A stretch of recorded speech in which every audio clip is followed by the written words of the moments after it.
You're watching Adam the Bull on the Bet Rivers Network. Welcome, everybody, to the latest edition of the Bullpen with Adam the Bull, brought to you by Bet Rivers. If you're not using the Bet Rivers app, you're missing out. In fact, even with the loss yesterday, you look at the Cavs, and the number continues to go down. You could have had the Cavs, I think, at one point this year, maybe even higher than, well, certainly before the season. I don't remember what the line was on the Cavs to win the championship. But even as recently as a month ago, they were plus 700, plus 750. Now at Bet Rivers, we got the Cavs down to plus 400, even with their losing streak coming to an end yesterday. So no longer that far behind the Celtics and Thunder, who are plus 175, the Cavs at plus 400, and then a big drop to everybody else, the Nuggets and the Lakers at plus 1,600. So that's a big difference. Three overwhelming favorites to potentially win the NBA title. A little bit more on the Cavs coming up later in the podcast, but we've got football to talk about. We've got big news throughout the NFL. Last week, we had obviously the big news of Myles Garrett signing, and Myles Garrett was the highest paid non-quarterback in the league for about a week. But the Browns division rivals, the Bengals, last night, late Sunday night, that got blown out. Well, not blown out of the water, but that got topped, as Jamar Chase has now become the highest paid non-quarterback in the history of football. We've seen that broken 3 times this year. First, in the last few weeks, first Max Crosby, then Myles Garrett, now Jamar Chase. Jamar Chase has his new contract will average just over $40 million per year. The Bengals, listen, some people don't like when I want me to rip the Bengals, which I've done many, many times. Some of you don't want me to talk about them at all, but obviously it's a division rival, so I'll talk about it for a few minutes here. I'll give Mike Brown credit. I have killed him many, many times. I do not think he's a very good owner. He's been cheap in terms of contract extensions. He's been unwilling to guarantee money after the first year of contracts. He finally broke that with Joe Burrow. I wasn't sure he'd do it with Chase and Higgins. If you would have told me a year ago that he'd sign both on the same day, I would never have believed it. I thought eventually they'd get there with Chase. Eventually, but I wasn't 100%. I never thought T. Higgins would sign an extension. I had already resigned myself to that not happening. So I'll give them credit. Now, everybody wants to... We want players to sign. We want teams to sign their players. I'm sure the narrative from some people will be, well, they have no defense. The 3 guys, including Burrow, Chase, and Higgins, are hit $110 million on the cap. The cap by next year will be over $300 million. They can still afford to pay defense, will they not? I'm not going to kill them for this. I think it's a lame take to now say, "Oh, but the defense." Yeah, well, you can't have 15 guys making $40 million a year. They've got to do a better job of drafting on defense. Bengals won 9 games last year with the worst defense in the league and some bad luck, which happens. Some years you get good luck, some years you get bad luck. It's an anomaly. Defenses ebb and flow from year to year, and you saw at the end of the year when the Bengals defense went from worst in the league to just not that good, that they were a much better team, and that's why they won all those games at the end of the year. So I got to give major kudos to Mike Brown. He could have saved a lot of money by paying them both last year, but better late than never. And Jamar Chase now, both guys signed 4-year extensions. So the Chase is signed for 5 seasons now, Higgins for 4 seasons. The last year of both of their contracts will be at their age 29 season. So not only did he sign them up to extensions, but he's locked them both up through their entire 20s. They'll be free agents at 30 years old. And that's exactly when you want that to happen. So kudos to Mike Brown. I have almost never said that, but he did a good job. And now the Bengals keep the best quarterback, wide receivers trio together, along with a young running back. They re-signed their tight end. Now they need to re-sign Trey Hendrickson in this offseason. Joe Burrow said he wanted them to sign Higgins, Chase, Gesicki, and Hendrickson. They've signed 3 of the 4. Hendrickson's under contract for another 2 years. His contract is way under market value, and we'll see what they do. I at this point, I got to give him some benefit of the doubt and say maybe they'll get it done instead of trading him, because they've signed the other three guys, including the two big ticket guys in Chase and Higgins. How does this affect the Browns? Does it change what they might do in terms of the quarterback decision? No, it does not. You can't necessarily let what the other teams in your division do, whether it's the Bengals locking up their star wide receivers or the Steelers potentially signing Aaron Rodgers. You have to make decisions, to benefit your own team. The Browns like what the Bengals did here, unlike, it's unusual for the Bengals. The Browns are also, or not also, they are always willing to spend money. That's never been an issue, unlike with the Bengals for the Browns. So that won't be an issue if they get good players. The problem is they haven't drafted well enough, and they don't have young star players like Higgins and Chase to sign up. They acquired Jerry Jeudy, and they did sign him, but he's one of the very few young players that they have, and obviously he hadn't had the success before this year, and obviously he had a good year. They paid him before that, and they actually got him on a good contract. At this point, based on what he did last year, the Jerry Jeudy contract, which I didn't like at the time, actually looks, at the moment, pretty good. Unfortunately, there's not much in terms of quality offensive talent to go around him. They have really the only other starting caliber skill position player is David Njoku, who's fine, who's a perfectly solid tight end, but they have no other starting caliber wide receivers at this point and no starting caliber running backs, which are obviously needs that they're going to have to address in this upcoming draft. And those were going to be needs, whether the Bengals did what they did or if the Steelers sign Aaron Rodgers. Obviously, these are things we've talked about quite a bit. Nick Chubb, there's been no buzz on him now as we approach a week into unofficial start of free agency. And let's see, day 6 of the official start of the league year. Haven't heard a single rumor about Nick Chubb. Not a surprise. Nick's going to go in one of the later rounds of free agency, if you will. And maybe it's possible he comes back to the Browns. I was just talking with Z and Max, my producers, right before I went on the air. And Z, who's a big Browns fan, said, today would be a great day to announce a new contract for Nick Chubb. And it certainly would. I get at this point, we all understand he's seen his better day most likely. I'm not ruling out the possibility that, a year removed from the serious knee surgeries, even though he did have another injury last year, not as serious, that I wouldn't bet against Nick Chubb having at least one bounce back season. But even if he doesn't, the presence, the leadership that he brings, in terms of his work ethic is worth having. I've made that point many times, and I still think I'm not going to change my opinion that the Browns should absolutely bring back Nick Chubb, who is not going to be making a ton of money. I don't know how much they'd have to pay him to bring him back. I know last week on the Ultimate Cleveland Sports Show, we asked, in fact, Jason Lloyd asked Mary Kay Cabot if there's any possibility that we got this wrong and that it's Nick Chubb that wanted to go, and that's why the Browns said he was, going to hit free agency. Mary Kay said that was not the case.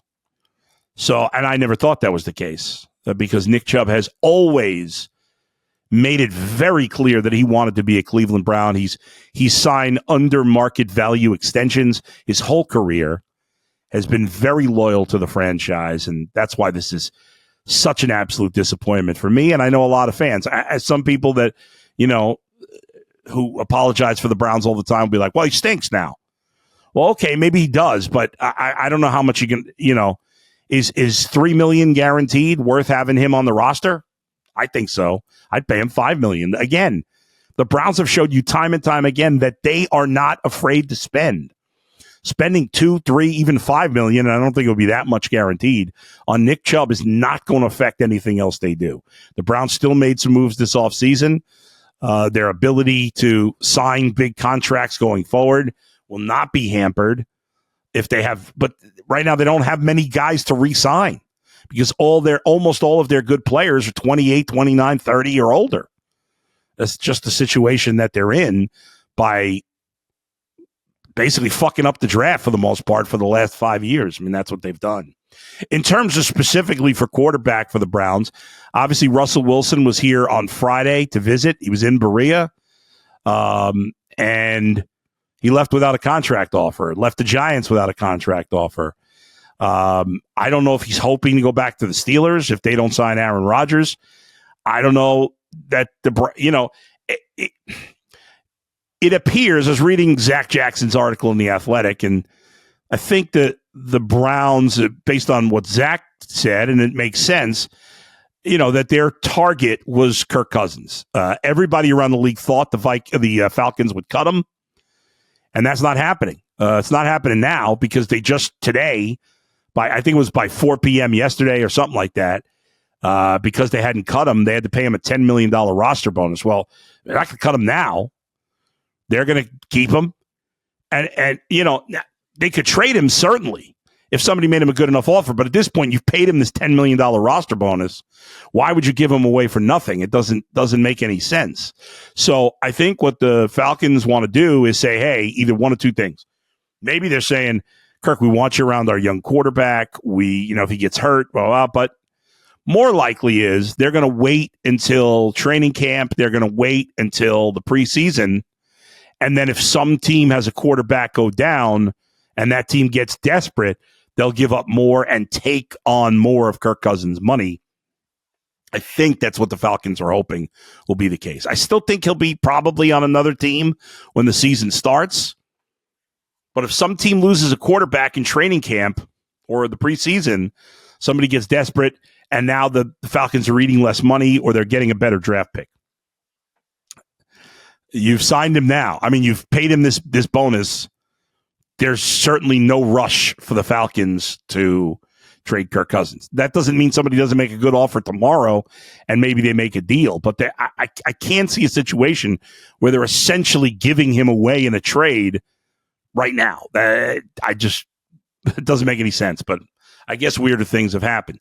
So if Kirk Cousins is not an option, and for the Browns, they're not going to pay. Part of the reason they like Kirk Cousins, they think he's got something left in the tank. He played for Kevin Stefanski, obviously, and they thought they would get him at league minimum. That's not the case. Now you'd have to give him a draft pick. I think Kirk Cousins for the Browns is off the table. Russell Wilson is the best quarterback available. I guess Aaron Rodgers is the best quarterback available. That's not happening. So the next best quarterback available is Russell Wilson. I don't see who's better. Now, are the Browns better off? Now, if the Browns are going to draft a quarterback at 2 or trade up to 1 to possibly get Cam Ward, it doesn't matter. He's your starter. Kenny Pickett's your backup, and then you get a number 3.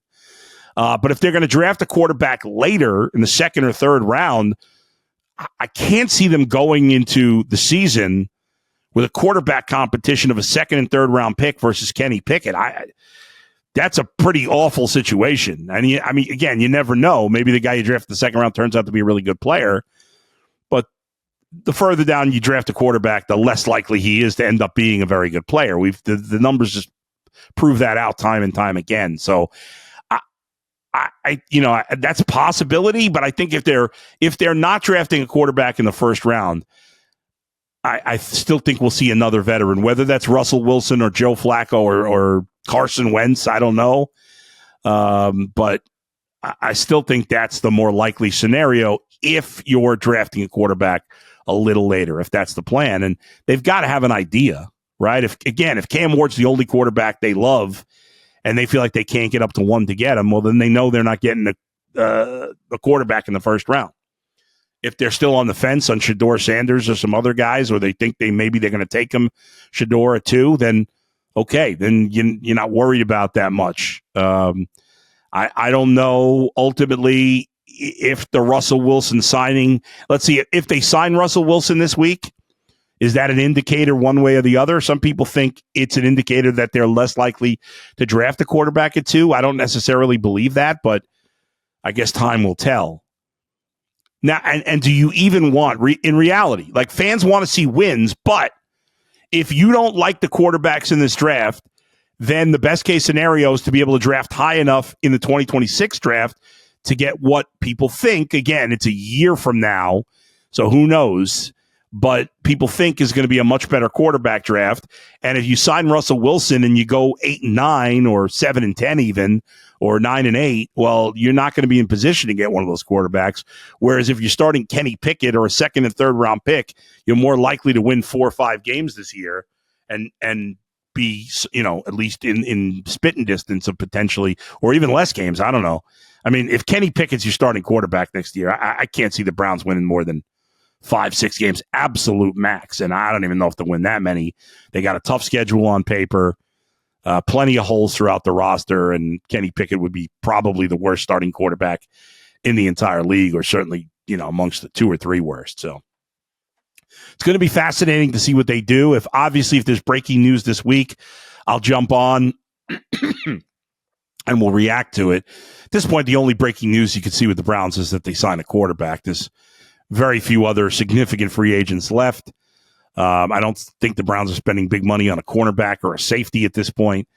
So the Browns, if there's big news on the Browns this week, it's probably them either signing Russell Wilson, bringing back Joe Flacco, maybe bringing back Jameis Winston, although I think that ship has sailed. I don't think Kevin Stefanski likes Jameis Winston.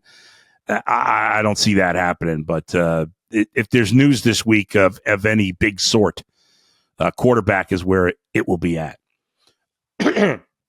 Finally, on the Cavs, the winning streak comes to an end yesterday. The Cavs lose their 11th game of the season.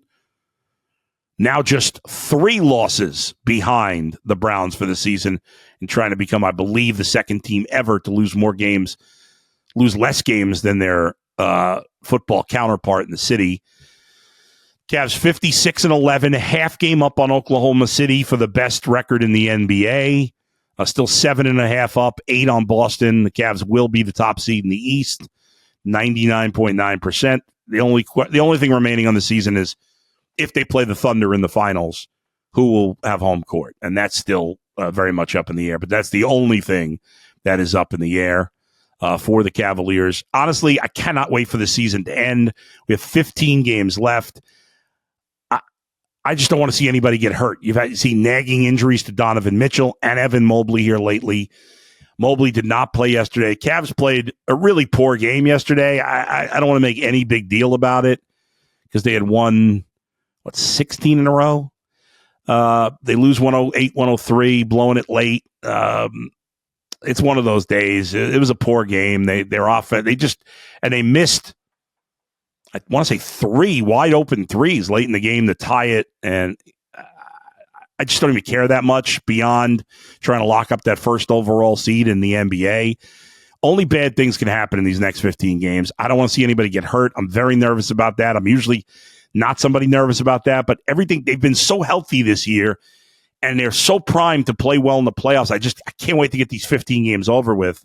The last month of the season, we got, I think, 4 weeks left in the year, is just awful. The last 4 weeks of the NBA season is the worst. In the Cavs case, there's nothing to play for. I know you'd like to win 70 games. Obviously, with the loss yesterday, it's less likely. They need to go 14-1 to win 70.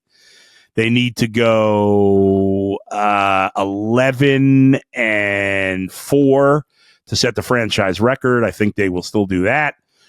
And there you go. So, and the Guardians right around the corner, 10 days till they open the season on the road.